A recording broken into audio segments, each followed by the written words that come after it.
ನಮಸ್ಕಾರ, ಕೆಸಿಎನ್ ವಾರ್ತೆಗಳಿಗೆ ಸ್ವಾಗತ. ಮೊದಲಿಗೆ ಮುಖ್ಯಾಂಶಗಳು. ಚುನಾವಣೆ ಪ್ರಚಾರ ಆರಂಭಿಸಿದ ಎಲ್ಡಿಎಫ್ ಅಭ್ಯರ್ಥಿ ಎಂವಿ ಬಾಲಕೃಷ್ಣನ್. ಕೈಯೂರು ಹುತಾತ್ಮ ಸ್ಮೃತಿ ಮಂಟಪದಲ್ಲಿ ಪುಷ್ಪಚಕ್ರ ಸಮರ್ಪಿಸಿ ಶ್ರದ್ಧಾಂಜಲಿ ಅರ್ಪಿಸಿಯಾಗಿದೆ. ಪರ್ಯಟನೆಗೆ ಚಾಲನೆ. ರಾಷ್ಟ್ರೀಯ ಅಂಗೀಕಾರದ ಪ್ರಸ್ತುತತೆಯಲ್ಲಿ ಕಾಸರಗೋಡು ಜಿಲ್ಲಾ ಪಂಚಾಯತ್ ಯುಆರ್ಎಫ್ ಪ್ರತಿನಿಧಿಗಳಿಂದ ಪುರಸ್ಕಾರ ಹಾಗೂ ಪ್ರಶಸ್ತಿ ಪತ್ರವನ್ನು ಸ್ವೀಕರಿಸಿದರು ಜಿಲ್ಲಾ ಪಂಚಾಯತ್ ಪ್ರೆಸಿಡೆಂಟ್ ಬೇಬಿ ಬಾಲಕೃಷ್ಣನ್. ಪೆರಿಯ ಕೇಂದ್ರ ವಿಶ್ವವಿದ್ಯಾನಿಲಯದಲ್ಲಿ ರಿಜಿಸ್ಟ್ರಾರ್ ಅವರನ್ನು ತಡೆದ ಎಬಿವಿಪಿ ಕಾರ್ಯಕರ್ತರು. ಲೈಂಗಿಕ ಆರೋಪದ ದೂರಿನಲ್ಲಿ ಕ್ರಮ ಎದುರಿಸಿದ ಅಧ್ಯಾಪಕರನ್ನು ವಾಪಸ್ ಪಡೆದಿರುವುದನ್ನು ವಿರೋಧಿಸಿ ಹೋರಾಟ. ದಿನದಿಂದ ದಿನಕ್ಕೆ ಹೆಚ್ಚುತ್ತಿದೆ ಜ್ವರ, ಕೆಮ್ಮು, ಗಂಟಲು ನೋವಿನಿಂದ ಚಿಕಿತ್ಸೆ ಪಡೆಯುವವರ ಸಂಖ್ಯೆ. ಜಿಲ್ಲೆಯಲ್ಲಿ 3 ತಿಂಗಳಲ್ಲಿ ಚಿಕಿತ್ಸೆ ಪಡೆದವರು 1.21 ಲಕ್ಷ ಮಂದಿ. ಜಿಲ್ಲೆಯಲ್ಲಿ ಮತ್ತೆ ಹೆಚ್ಚುತ್ತಿದೆ ಕೋಳಿ ಮಾಂಸದ ಬೆಲೆ. 1 ಕಿಲೋ ಕೋಳಿಗೆ 155 ರೂಪಾಯಿ. ವಾರ್ತೆಗಳು ವಿವರವಾಗಿ. ಕಾಸರಗೋಡು ಪಾರ್ಲಿಮೆಂಟ್ ಮಂಡಲದ ಎಲ್ಡಿಎಫ್ ಅಭ್ಯರ್ಥಿ ಎಂವಿ ಬಾಲಕೃಷ್ಣನ್ ಚುನಾವಣೆ ಪ್ರಚಾರ ಆರಂಭಿಸಿದರು. ಕೈಯೂರು ಹುತಾತ್ಮ ಸ್ಮೃತಿ ಮಂಟಪದಲ್ಲಿ ಪುಷ್ಪಚಕ್ರ ಸಮರ್ಪಿಸಿ ಶ್ರದ್ಧಾಂಜಲಿ ಅರ್ಪಿಸಿಯಾಗಿದೆ. ಪರ್ಯಟನೆಗೆ ಚಾಲನೆ ನೀಡಿರುವುದು. ಎಲ್ಡಿಎಫ್ ಕಾಸರಗೋಡು ಪಾರ್ಲಿಮೆಂಟ್ ಮಂಡಲ ಅಭ್ಯರ್ಥಿ ಎಂವಿ ಬಾಲಕೃಷ್ಣನ್ ಅವರ ಅಧಿಕೃತ ಚುನಾವಣಾ ಪರ್ಯಟನೆಗೆ ಚಾಲನೆ ದೊರಕಿತು. ಸಿಪಿಎಂ ಜಿಲ್ಲಾ ಕಾರ್ಯದರ್ಶಿ ಎಂವಿ ಬಾಲಕೃಷ್ಣನ್ ಕಾಯೂರು ಹುತಾತ್ಮರ ಸ್ಮೃತಿ ಮಂಟಪದಲ್ಲಿ ಪುಷ್ಪಚಕ್ರ ಸಮರ್ಪಿಸಿ ಶ್ರದ್ಧಾಂಜಲಿ ಅರ್ಪಿಸಿ ಪರ್ಯಟನೆಗೆ ಚಾಲನೆ ನೀಡಿರುವುದು. ನಂತರ ಚೀಮೇನಿ, ಪಾಡಿಚಾಲ, ಮುನಯನ್ಕುಂದ್, ಕೋರೋಂ, ಪೇರಾಲಂ, ಕರಿವೆಲ್ಲೂರಿನ ಹುತಾತ್ಮರ ಸ್ಮೃತಿ ಮಂಟಪಗಳನ್ನು ಭೇಟಿ ಮಾಡಿ ಶ್ರದ್ಧಾಂಜಲಿ ಅರ್ಪಿಸಿದರು.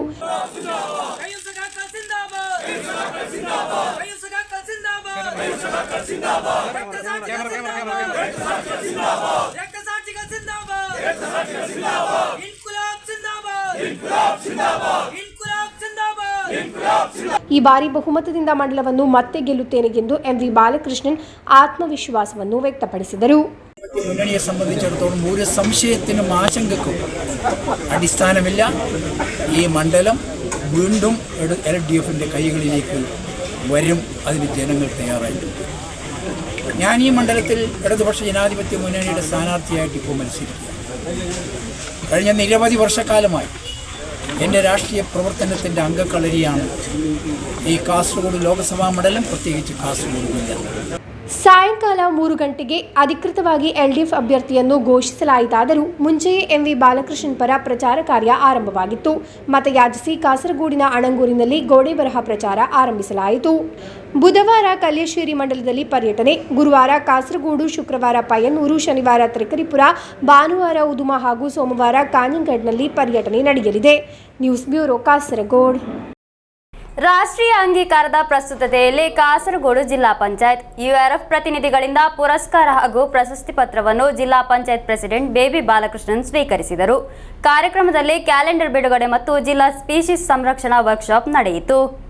ಕಾಸರಗೋಡು ಜಿಲ್ಲಾ ಪಂಚಾಯತ್ ಜಿಲ್ಲಾ ಸ್ಪೀಷೀಸ್ ಘೋಷಣೆಗೆ ಇರುವ ನ್ಯಾಷನಲ್ ರೆಕಾರ್ಡ್ ಸರ್ಟಿಫಿಕೇಷನ್ ಸ್ವೀಕಾರ, ಕ್ಯಾಲೆಂಡರ್ ಬಿಡುಗಡೆ ಮತ್ತು ಜಿಲ್ಲಾ ಸ್ಪೀಷೀಸ್ ಸಂರಕ್ಷಣಾ ವರ್ಕ್ಶಾಪ್ ಕಾಸರಗೋಡು ಸಿಟಿ ಟವರ್ ಹಾಲ್ನಲ್ಲಿ ನಡೆಯಿತು. ನ್ಯಾಷನಲ್ ರೆಕಾರ್ಡ್ ಸರ್ಟಿಫಿಕೇಷನ್ ವಿತರಣೆ ಗಿನೇಶ್ ಸುನಿಲ್ ಜೋಸೆಫ್ ನೆರವೇರಿಸಿದರು.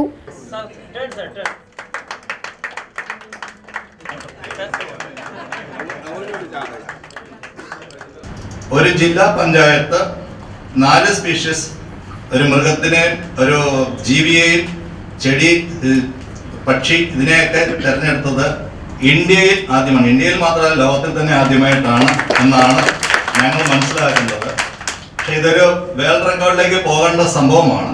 എങ്കിലും ഇന്ത്യയിൽ നടക്കുന്ന ഒരു സംഭവമായതുകൊണ്ട് അതിന് ഈ ഒരു ഉദ്യമത്തെ ഞങ്ങൾ വളരെയധികം ശ്ലാഘിക്കുന്നു. ಜಿಲ್ಲಾ ಪಂಚಾಯತ್ ಅಧ್ಯಕ್ಷೆ ಬೇಬಿ ಬಾಲಕೃಷ್ಣನ್ ಅಧ್ಯಕ್ಷತೆ ವಹಿಸಿದ್ದರು. ಜಿಲ್ಲಾ ಸ್ಪೀಷೀಸ್ ಸಂರಕ್ಷಣಾ ವರ್ಕ್ಶಾಪ್ನಲ್ಲಿ ಕೇರಳ ರಾಜ್ಯ ಜೀವವೈವಿಧ್ಯ ಬೋರ್ಡ್ ಮೆಂಬರ್ ಕಾರ್ಯದರ್ಶಿ ಡಾಕ್ಟರ್ ವಿ ಬಾಲಕೃಷ್ಣನ್, ಬೋರ್ಡ್ ಸದಸ್ಯರಾದ KV Govindan, doctor KT Chandramohan, technical supporting group ಸದಸ್ಯ ಡಾಕ್ಟರ್ ಬಿಜು ವಿಷಯ ಮಂಡಿಸಿದರು. ಜಿಲ್ಲಾ ಸ್ಪೀಷೀಸ್ ಕ್ಯಾಲೆಂಡರ್ ಬಿಡುಗಡೆ ಮಾಡಲಾಯಿತು. Shanvas Padur, Geetha Krishnan, Shakuntala K, advocate Saritha SN, Manu M, Madhusudanan M, P Shyamkumar, K Balakrishnan, Padmesh KV ಮಾತನಾಡಿದರು. ಪಿಕೆ ಸಜೀವ್ ಸ್ವಾಗತಿಸಿ ಅಖಿಲ ವಿಎಂ ಧನ್ಯವಾದವಿತ್ತರು. News bureau, Kasaragod. ಕಾಸರಗೋಡು ಪೆರಿಯ ಕೇಂದ್ರ ವಿಶ್ವವಿದ್ಯಾನಿಲಯದಲ್ಲಿ ರಿಜಿಸ್ಟ್ರಾರ್ ಅವರನ್ನು ತಡೆದ ಎಬಿವಿಪಿ ಕಾರ್ಯಕರ್ತರು. ಲೈಂಗಿಕ ಆರೋಪದ ದೂರಿನಲ್ಲಿ ಕ್ರಮ ಎದುರಿಸಿದ ಅಧ್ಯಾಪಕನನ್ನು ವಾಪಸ್ ಪಡೆದಿರುವುದನ್ನು ವಿರೋಧಿಸಿಯಾಗಿದೆ ಹೋರಾಟ. ಲೈಂಗಿಕ ಆರೋಪದ ದೂರಿನಲ್ಲಿ ಕ್ರಮವನ್ನು ಎದುರಿಸಿದ ಪೆರಿಯ ಕೇಂದ್ರ ವಿಶ್ವವಿದ್ಯಾನಿಲಯದ ಇಂಗ್ಲಿಷ್ ತುಲನಾತ್ಮಕ ಅಧ್ಯಯನ ವಿಭಾಗದ ಶಿಕ್ಷಕ ಇಫ್ತಿಕರ್ ಅಹಮದ್ ಅವರನ್ನು ವಾಪಸ್ ಕರೆಸಿರುವುದಕ್ಕೆ ಪ್ರತಿಭಟನೆ. ಎಬಿವಿಪಿ ಕಾರ್ಯಕರ್ತರು ವಿಶ್ವವಿದ್ಯಾನಿಲಯದ ರಿಜಿಸ್ಟ್ರಾರ್ ಮುರಳೀಧರನ್ ನಂಬ್ಯಾರ್ ಅವರನ್ನು ರಸ್ತೆಯಲ್ಲಿ ತಡೆದರು.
ಕಳೆದ ನವೆಂಬರ್ 13ರಂದು ಇಂಟರ್ನಲ್ ಮಿಡ್ ಟರ್ಮ್ ಪರೀಕ್ಷೆಯ ನಡುವೆ ಪ್ರಜ್ಞಾಹೀನ ಸ್ಥಿತಿಯಲ್ಲಿದ್ದ ವಿದ್ಯಾರ್ಥಿನಿಯ ಮೇಲೆ ಇಫ್ತಿಕರ್ ಅಹಮದ್ ಲೈಂಗಿಕ ಕಿರುಕುಳ ಎಸಗಿದ್ದಾರೆ ಎಂದು ಆರೋಪಿಸಲಾಗಿದೆ.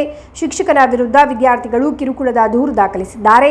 ಶಿಕ್ಷಕನ ವಿರುದ್ಧ ಕ್ರಮಕ್ಕೆ ಆಗ್ರಹಿಸಿ ಇತರೆ ವಿದ್ಯಾರ್ಥಿಗಳು ಹಾಗೂ ಪೋಷಕರು ಮುಂದಾಗಿದ್ದಾರೆ. ನಂತರ ನಡೆದ ತನಿಖೆಯಲ್ಲಿ ವಿಶ್ವವಿದ್ಯಾನಿಲಯದ ಉಪಕುಲಪತಿಗಳು ಶಿಕ್ಷಕನನ್ನು ಅಮಾನತು ಮಾಡಿ ಆದೇಶ ಹೊರಡಿಸಿದ್ದಾರೆ. ನಂತರ ಇಂಟರ್ನಲ್ ಕಂಪ್ಲೇಂಟ್ ಕಮಿಟಿಯ ತನಿಖೆಯ ನಂತರ ಶಿಕ್ಷಕನನ್ನು ವಾಪಸ್ ಕರೆಸಲಾಯಿತು. ಪ್ರತಿಭಟನಾಕಾರರನ್ನು ಉಪಕುಲಪತಿಗಳು ಚರ್ಚೆಗೆ ಕರೆದಿದ್ದಾರೆ. News bureau, Kasaragod. ಜ್ವರ, ಕೆಮ್ಮು, ಗಂಟಲು ನೋವಿನಿಂದ ಚಿಕಿತ್ಸೆ ಪಡೆಯುವವರ ಸಂಖ್ಯೆ ದಿನದಿಂದ ದಿನಕ್ಕೆ ಹೆಚ್ಚುತ್ತಿದೆ. ಜಿಲ್ಲೆಯಲ್ಲಿ 3 ತಿಂಗಳಲ್ಲಿ ಚಿಕಿತ್ಸೆ ಪಡೆದವರ ಸಂಖ್ಯೆ 1.21 ಲಕ್ಷ ಮಂದಿ. ಜ್ವರ, ಕೆಮ್ಮು, ಗಂಟಲು ನೋವು ಕಾರಣ ಚಿಕಿತ್ಸೆ ಪಡೆಯುವವರ ಸಂಖ್ಯೆ ದಿನದಿಂದ ದಿನಕ್ಕೆ ಹೆಚ್ಚುತ್ತಿದೆ. ಇದು ಸಾಧಾರಣ ಗಂಟಲು ನೋವು, ಕೆಮ್ಮು ಅಲ್ಲ. ವಾರಗಳ ಕಾಲ ಇದು ಶಮನವಾಗುವುದಿಲ್ಲ. ಜ್ವರ ದಿನ ಕಳೆದಂತೆ ಕಡಿಮೆಯಾಗುತ್ತದೆ. ಆದರೆ ಕೆಮ್ಮು ಹಾಗೂ ಗಂಟಲು ನೋವು ಬಾಧಿಸಿದವರ ಸಂಖ್ಯೆ ಹೆಚ್ಚುತ್ತಿದೆ. ಜಿಲ್ಲೆಯ ಸರ್ಕಾರಿ ಆಸ್ಪತ್ರೆಗಳಲ್ಲಿ ಕಳೆದ 3 ತಿಂಗಳಲ್ಲಿ ಜ್ವರ, ಕೆಮ್ಮು, ಗಂಟಲು ನೋವು ಅನುಭವಗೊಂಡು ಚಿಕಿತ್ಸೆ ಪಡೆದವರು 1,21,095 ಮಂದಿಯಾಗಿದ್ದಾರೆ. ಆಂಟಿಬಯೋಟಿಕ್ ಔಷಧಗಳನ್ನು ಸೇವಿಸಿದರೆ ಮಾತ್ರ ಸಂಪೂರ್ಣವಾಗಿ ಗುಣಮುಖರಾಗುವುದರಿಂದ ಕಡ್ಡಾಯವಾಗಿ ವೈದ್ಯರನ್ನು ಕಾಣಬೇಕು ಎಂದು ಆರೋಗ್ಯ ಇಲಾಖೆ ಹೇಳುತ್ತದೆ. ಧೂಳು ಹೆಚ್ಚಿನ ಪ್ರಮಾಣದಲ್ಲಿ ಶ್ವಾಸಕೋಶಕ್ಕೆ ತಲುಪುತ್ತದೆ. ಇದರಿಂದ ಗಂಟಲು ನೋವು, ಕೆಮ್ಮು ಅನುಭವಕ್ಕೆ ಬರುತ್ತದೆ. ಇಂಥವರು ಮಾಸ್ಕ್ ಕಡ್ಡಾಯವಾಗಿ ಧರಿಸಬೇಕು ಎಂದು ವೈದ್ಯರು ಹೇಳುತ್ತಾರೆ. ಶಾಲೆಗಳಿಂದ ಪ್ರವಾಸಕ್ಕೆ ತೆರಳುವ ತಿಂಗಳು ಇದಾಗಿದೆ. ಪ್ರವಾಸಕ್ಕೆ ತೆರಳಿ ಬರುವ ಮಕ್ಕಳಲ್ಲಿ ಹೆಚ್ಚಿನವರು ಜ್ವರ, ಗಂಟಲು ನೋವು, ಕೆಮ್ಮು ಅನುಭವಕ್ಕೆ ಬಂದು ಫೆಬ್ರವರಿ 15ರಂದು 4,087 ಮಂದಿ ಚಿಕಿತ್ಸೆ ಪಡೆದಿದ್ದಾರೆ. ಕಳೆದ 10 ದಿನಗಳಲ್ಲಿ ಮಾತ್ರವಾಗಿ 12,000ಕ್ಕೂ ಅಧಿಕ ಮಂದಿ ಕೆಮ್ಮು ಹಾಗೂ ಗಂಟಲು ನೋವು ಬಾಧಿಸಿ ಚಿಕಿತ್ಸೆ ಪಡೆದಿದ್ದಾರೆ. ಇಷ್ಟೊಂದು ದಿನಗಳಲ್ಲಿ ಜ್ವರ ಬಾಧಿಸಿ ತಲುಪಿದವರು 4,000ದಷ್ಟು ಮಂದಿ ಇದ್ದಾರೆ. News bureau, Kasaragod. ಜಿಲ್ಲೆಯಲ್ಲಿ ಕೋಳಿ ಮಾಂಸದ ಬೆಲೆ ಮತ್ತೆ ಹೆಚ್ಚುತ್ತಿದೆ. ಕಾಸರಗೋಡು ವ್ಯಾಪ್ತಿಯಲ್ಲಿ 1 ಕಿಲೋ ಕೋಳಿಗೆ 155 ರೂಪಾಯಿ ಬೆಲೆಯಾಗಿದೆ. ಜಿಲ್ಲೆಯಲ್ಲಿ ಕೋಳಿ ಮಾಂಸದ ಬೆಲೆ ಮತ್ತೆ ಹೆಚ್ಚುತ್ತಿದೆ. ಕಾಸರಗೋಡು ವ್ಯಾಪ್ತಿಯಲ್ಲಿ 1 ಕಿಲೋ ಕೋಳಿಗೆ 155 ರೂಪಾಯಿ ಬೆಲೆಯಾಗಿದೆ. ಕಳೆದ 2 ತಿಂಗಳಲ್ಲಿ ಅತ್ಯಂತ ಹೆಚ್ಚಿದ ಬೆಲೆ ಇದಾಗಿದೆ. 1 ತಿಂಗಳಿನಿಂದ ದರ ಗಣನೀಯವಾಗಿ ಹೆಚ್ಚುತ್ತಿದೆ. ಬೇಸಿಗೆ ಕಾಲದಲ್ಲಿ ಕೋಳಿ ಬೆಲೆ ಹೆಚ್ಚುವುದು ಅಪೂರ್ವವಾಗಿದೆ. ಆದರೆ ಈ ಬಾರಿ ಸ್ಥಿತಿ ಬದಲಾಗಿದೆ. ಈ ಹಿಂದೆ ಕೇರಳದ ಫಾರ್ಮ್ಗಳಲ್ಲಿ ಕೋಳಿಗಳು ಬೆಳೆಯುವಾಗ ತಮಿಳುನಾಡಿನಿಂದ ಕೋಳಿಗೆ ಬೆಲೆ ಇಳಿಕೆ ಮಾಡಿ ಕೇರಳದ ಕೃಷಿಕರನ್ನು ಸಂದಿಗ್ಧತೆಗೊಳಪಡಿಸಿದ್ದರಿಂದ ಇಲ್ಲಿನ ಹಲವು ಕೃಷಿಕರು ಕೋಳಿ ಫಾರ್ಮ್ಗಳನ್ನು ಮುಚ್ಚಿದ್ದರು. ಇದರಿಂದ ಕೇರಳದಲ್ಲಿ ಕೋಳಿ ಉತ್ಪಾದನೆಯನ್ನು ನಿಲ್ಲಿಸಿರುವುದು ಕೋಳಿ ಬೆಲೆ ಏರಿಕೆಗೆ ಕಾರಣ ಎನ್ನಲಾಗುತ್ತಿದೆ. ಆದರೆ ರಂಜಾನ್ ಮಾರುಕಟ್ಟೆಯನ್ನು ಮುಂದಿಟ್ಟುಕೊಂಡು ಬೃಹತ್ ಕೋಳಿ ವ್ಯಾಪಾರಿಗಳು ಅನಗತ್ಯವಾಗಿ ಬೆಲೆ ಹೆಚ್ಚಿಸಿರುವುದಾಗಿ ವ್ಯಾಪಾರಿಗಳು ದೂರುತ್ತಿದ್ದಾರೆ. ದಿನಂಪ್ರತಿ ಕೋಳಿ ಬೆಲೆ ಹೆಚ್ಚುತ್ತಿರುವುದರಿಂದ ಹೋಟೆಲ್ ಉದ್ಯಮ ಕೂಡ ಸಂದಿಗ್ಧತೆಗೊಳಗಾಗಿದೆ. ಕೋಳಿ ಬೆಲೆ ಹೆಚ್ಚಿರುವುದರಿಂದ ಕೋಳಿ ಮೊಟ್ಟೆ ಬೆಲೆಯಲ್ಲೂ ಹೆಚ್ಚಳವಾಗಿದೆ. 1 ಕೋಳಿ ಮೊಟ್ಟೆಗೆ 6 ರೂಪಾಯಿ ಪ್ರಸ್ತುತ ಬೆಲೆಯಾಗಿದೆ. 5 ರೂಪಾಯಿವರೆಗೆ ಬೆಲೆಯಿದ್ದ ಕೋಳಿ ಮೊಟ್ಟೆಗೆ ಪ್ರಸ್ತುತ 6 ರೂಪಾಯಿಯಾಗಿದೆ. News bureau, Kasaragod. ಕಣಿಪುರ ಶ್ರೀ ಗೋಪಾಲಕೃಷ್ಣ ದೇವಸ್ಥಾನದಲ್ಲಿ ವಾರ್ಷಿಕ ಜಾತ್ರಾ ಮಹೋತ್ಸವವು ಅದ್ದೂರಿಯಾಗಿ ನಡೆದು ಬರುತ್ತಿದೆ. ವಿವಿಧ ವೈದಿಕ, ಧಾರ್ಮಿಕ, ಸಾಂಸ್ಕೃತಿಕ ಕಾರ್ಯಕ್ರಮಗಳನ್ನು ಹಮ್ಮಿಕೊಳ್ಳಲಾಯಿತು. ಕಣಿಪುರ ಶ್ರೀ ಗೋಪಾಲಕೃಷ್ಣ ದೇವಸ್ಥಾನದಲ್ಲಿ ವಾರ್ಷಿಕ ಜಾತ್ರಾ ಮಹೋತ್ಸವವು ಅದ್ಧೂರಿಯಾಗಿ ನಡೆದು ಬರುತ್ತಿದೆ. ಜಾತ್ರಾ ಮಹೋತ್ಸವದ 2ನೇ ದಿನವಾದ ಸೋಮವಾರದಂದು ಬೆಳಗ್ಗೆ ಉತ್ಸವ, ಬಲಿ, ತುಲಾಭಾರ ಸೇವೆ, ಯಕ್ಷಗಾನ ತಾಳಮದ್ದಲೆ, ಮಹಾಪೂಜೆ ನಡೆಯಿತು.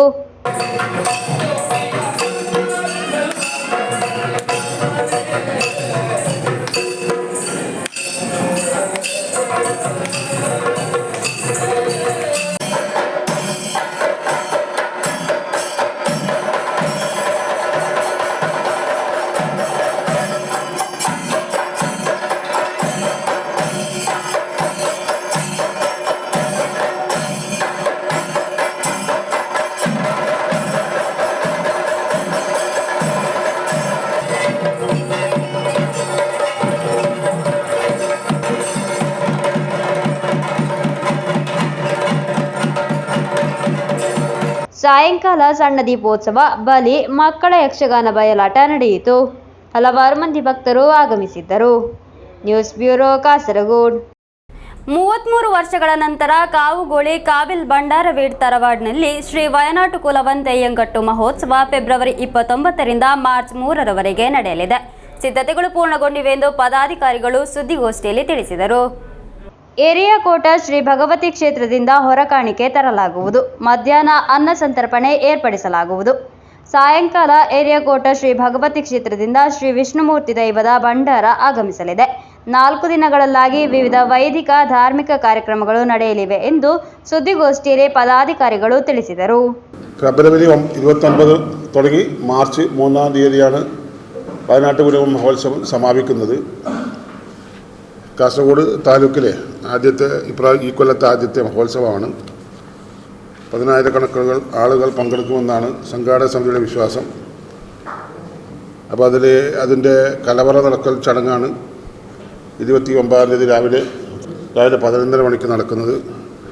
അന്നേ ദിവസം തന്നെ വൈകുന്നേരം തറവാട്ട് ദൈവം കുടലി, 1-ാം തീയതി രാവിലെ തറവാട്ട് ദൈവങ്ങളുടെ പുറപ്പാട്, 1-ാം താരീഖിന് രാത്രി 7 മണിക്ക് ശേഷം മറക്കളത്തിലേക്ക് ശ്രീ വയനാട്ട് കുലവൻ ദൈവംകെട്ടിൻ്റെ ഭാഗമായുള്ള അതിൻ്റെ ദൈവത്തിൻ്റെ പ്രതിഷ്ഠാദി കർമ്മങ്ങൾ പ്രവേശിക്കുന്നതാണ്. ಸುದ್ದಿಗೋಷ್ಠಿಯಲ್ಲಿ ರಾಜನ್ ಪೆರಿಯ, ಪದ್ಮನಾಭನ್ ಬಲ್ಲೂರು, ಬಾಲಕೃಷ್ಣನ್ ಬಿ ಮುಂತಾದವರು ಉಪಸ್ಥಿತರಿದ್ದರು. News bureau, Kasaragod. ಪುಲಿಕುನ್ನು ಶ್ರೀ ಐವರ್ ಭಗವತಿ ಕ್ಷೇತ್ರದಲ್ಲಿ ಕಲಿಯಾಟ ಮಹೋತ್ಸವ ವಿಜೃಂಭಣೆಯಿಂದ ನಡೆದು ಬರುತ್ತಿದೆ. ಹಲವಾರು ಮಂದಿ ಭಕ್ತರು ಭಾಗವಹಿಸಿದ್ದರು. ಪುಲಿಕುನ್ನು ಶ್ರೀ ಐವರ್ ಭಗವತಿ ಕ್ಷೇತ್ರದಲ್ಲಿ ಕಲಿಯಾಟ ಮಹೋತ್ಸವ ವಿಜೃಂಭಣೆಯಿಂದ ನಡೆದು ಬರುತ್ತಿದೆ. ಸೋಮವಾರದಂದು ಬೆಳಗ್ಗೆ ಕಾರ್ಯಕರನ್ ಪ್ರಸಾದ ವಿತರಣೆ, ಕಾಳಪುಲಿಯನ್, ಪುಲಿಕಂಡನ್ ದೈವಗಳ ಆಗಮನ, ವೇಟಕೊರುಮಗನ್ ದೈವ, ನಂತರ ಪಲೂರ್ಣನ್ ದೈವ, ಪುಳ್ಳುರಾಳಿ ದೈವ, ಸಾಯಂಕಾಲ ವಿಷ್ಣುಮೂರ್ತಿ ದೈವ ನಡೆಯಿತು. ಕಾಸರಗೋಡು ಯುವಜನ ಸಂಘ ನಡೆಸಿದ ವಿವಿಧ ಕಲಾಕಾರ್ಯಗಳ ವಿಜಯಗಳಿಗೆ ಬಹುಮಾನ ವಿತರಣೆ ಹಾಗೂ ನಂತರ ಜಿ ಕೇರಳ ಸರಿಗಮ ಖ್ಯಾತಿಯ ಆವಣಿ ಹಾಗೂ ಫ್ಲವರ್ಸ್ ಕಾಮಿಡಿ ಉತ್ಸವಂ ಖ್ಯಾತಿಯ ಪ್ರದೇಶ್ ಕಲಾಭವನ ಮುನ್ನಡೆಸುವ ಸ್ವರ ರಾಗ್ ಆರ್ಕೆಸ್ಟ್ರಾರವರ ಮೆಗಾ ಗಾನಮೇಳ ನಡೆಯಿತು. ವಿವಿಧ ದಿನಗಳಲ್ಲಾಗಿ ನಡೆಯುವ ವೈದಿಕ, ಧಾರ್ಮಿಕ, ಸಾಂಸ್ಕೃತಿಕ ಕಾರ್ಯಕ್ರಮ ಬುಧವಾರ ಸಮಾಪನಗೊಳ್ಳಲಿದೆ. ಹಲವಾರು ಮಂದಿ ಭಕ್ತರು ಭಾಗವಹಿಸಿದ್ದರು. News bureau, Kasaragod. ರಾಜ್ಯ ಪ್ರಶಸ್ತಿ ಪರೀಕ್ಷೆಗಳಲ್ಲಿ ಮಂಜೇಶ್ವರ ಶಾಲೆಯ ಹೆಮ್ಮೆಯ ಸಾಧನೆ. ಶಾಲೆಯ 7 ವಿದ್ಯಾರ್ಥಿನಿಯರು ಪರೀಕ್ಷೆಯಲ್ಲಿ ಉತ್ತೀರ್ಣರಾಗಿ ಸ್ಕೌಟ್ ಅಂಡ್ ಗೈಡ್ಸ್ ಕಾರ್ಪ್ಸ್ನ ವಿದ್ಯಾರ್ಥಿಗಳಿಗೆ ಕೇರಳ ಸ್ಟೇಟ್ ಗವರ್ನರ್ ನೀಡುವ ರಾಜ್ಯ ಮಟ್ಟದ ಪ್ರಶಸ್ತಿಗೆ ಆಯ್ಕೆಯಾಗಿದ್ದಾರೆ. ಮಂಜೇಶ್ವರ ಎಸ್ಎಟಿ ಶಾಲೆಯ ವಿದ್ಯಾರ್ಥಿಗಳಾದ Samanvi S Shetty, Fathimath Suhaila, Priya R, Pranavi PN, Srishti GS, Shobhita M, Pooja Lakshmi KP ಎಂಬಿ 7 ವಿದ್ಯಾರ್ಥಿಗಳಾಗಿದ್ದಾರೆ. ಕೇರಳ ರಾಜ್ಯ ಸರ್ಕಾರ ನಡೆಸಿದ ರಾಜ್ಯ ಪ್ರಶಸ್ತಿ ಪರೀಕ್ಷೆಯಲ್ಲಿ ಉತ್ತೀರ್ಣರಾಗಿ ಸ್ಕೌಟ್ ಮತ್ತು ಗೈಡ್ಸ್ ಕಾರ್ಪ್ಸ್ನ ವಿದ್ಯಾರ್ಥಿಗಳಿಗೆ ಕೇರಳ ಸ್ಟೇಟ್ ಗವರ್ನರ್ ನೀಡುವ ರಾಜ್ಯ ಮಟ್ಟದ ಪ್ರಶಸ್ತಿಗೆ ಆಯ್ಕೆಯಾಗಿರುವುದು. ಶಾಲೆಯ ಗೈಡ್ ಶಿಕ್ಷಕಿ ಸುಕನ್ಯಾ ಕೇಟಿಯವರ ಉಸ್ತುವಾರಿಯಲ್ಲಿ ಸ್ಕೌಟ್ ಶಿಕ್ಷಕ ಲಕ್ಷ್ಮೀದಾಸ್ ಪ್ರಭು, ಗೈಡ್ ಶಿಕ್ಷಕಿ ಉಷಾಕುಮಾರಿ ಎಂಬುವರ ನೇತೃತ್ವದಲ್ಲಾಗಿದೆ ವಿದ್ಯಾರ್ಥಿಗಳು ಈ ಹೆಮ್ಮೆಯ ಸಾಧನೆ ಮಾಡಿರುವುದು. ಶಾಲೆಯ ಹೆಮ್ಮೆಯಾದ ಈ 7 ವಿದ್ಯಾರ್ಥಿಗಳನ್ನು ಶಾಲಾ ಮುಖ್ಯೋಪಾಧ್ಯಾಯಿನಿ ಸುರೇಖಾ ಮಲ್ಯ ಸನ್ಮಾನಿಸಿದರು. Abdul Rehman Udyavar, news bureau, Manjeshwar. ಕೊನೆಯಲ್ಲಿ ಮತ್ತೊಮ್ಮೆ ಮುಖ್ಯಾಂಶಗಳು. ಚುನಾವಣೆ ಪ್ರಚಾರ ಆರಂಭಿಸಿದ ಎಲ್ಡಿಎಫ್ ಅಭ್ಯರ್ಥಿ ಎಂವಿ ಬಾಲಕೃಷ್ಣನ್. ಕೈಯೂರು ಹುತಾತ್ಮ ಸ್ಮೃತಿ ಮಂಟಪದಲ್ಲಿ ಪುಷ್ಪಚಕ್ರ ಸಮರ್ಪಿಸಿ ಶ್ರದ್ಧಾಂಜಲಿ ಅರ್ಪಿಸಿಯಾಗಿದೆ. ಪರ್ಯಟನೆಗೆ ಚಾಲನೆ. ರಾಷ್ಟ್ರೀಯ ಅಂಗೀಕಾರದ ಪ್ರಸ್ತುತತೆಯಲ್ಲಿ ಕಾಸರಗೋಡು ಜಿಲ್ಲಾ ಪಂಚಾಯತ್ ಯುಆರ್ಎಫ್ ಪ್ರತಿನಿಧಿಗಳಿಂದ ಪುರಸ್ಕಾರ ಹಾಗೂ ಪ್ರಶಸ್ತಿ ಪತ್ರವನ್ನು ಸ್ವೀಕರಿಸಿದರು ಜಿಲ್ಲಾ ಪಂಚಾಯತ್ ಪ್ರೆಸಿಡೆಂಟ್ ಬೇಬಿ ಬಾಲಕೃಷ್ಣನ್. ಪೆರಿಯ ಕೇಂದ್ರ ವಿಶ್ವವಿದ್ಯಾನಿಲಯದಲ್ಲಿ ರಿಜಿಸ್ಟ್ರಾರ್ ಅವರನ್ನು ತಡೆದ ಎಬಿವಿಪಿ ಕಾರ್ಯಕರ್ತರು. ಲೈಂಗಿಕ ಆರೋಪದ ದೂರಿನಲ್ಲಿ ಕ್ರಮ ಎದುರಿಸಿದ ಅಧ್ಯಾಪಕರನ್ನು ವಾಪಸ್ ಪಡೆದಿರುವುದನ್ನು ವಿರೋಧಿಸಿ ಹೋರಾಟ. ದಿನದಿಂದ ದಿನಕ್ಕೆ ಹೆಚ್ಚುತ್ತಿದೆ ಜ್ವರ, ಕೆಮ್ಮು, ಗಂಟಲು ನೋವಿನಿಂದ ಚಿಕಿತ್ಸೆ ಪಡೆಯುವವರ ಸಂಖ್ಯೆ. ಜಿಲ್ಲೆಯಲ್ಲಿ 3 ತಿಂಗಳಲ್ಲಿ ಚಿಕಿತ್ಸೆ ಪಡೆದವರು 1.21 ಲಕ್ಷ ಮಂದಿ. ಜಿಲ್ಲೆಯಲ್ಲಿ ಮತ್ತೆ ಹೆಚ್ಚುತ್ತಿದೆ ಕೋಳಿ ಮಾಂಸದ ಬೆಲೆ. 1 ಕಿಲೋ ಕೋಳಿಗೆ 155 ರೂಪಾಯಿ. ಇಂದಿನ ವಾರ್ತಾ ಸಂಚಿಕೆ ಇಲ್ಲಿಗೆ ಮುಕ್ತಾಯವಾಯಿತು. ಮುಂದಿನ ವಾರ್ತಾ ಸಂಚಿಕೆಯೊಂದಿಗೆ ಭೇಟಿಯಾಗೋಣ. ವಂದನೆಗಳು.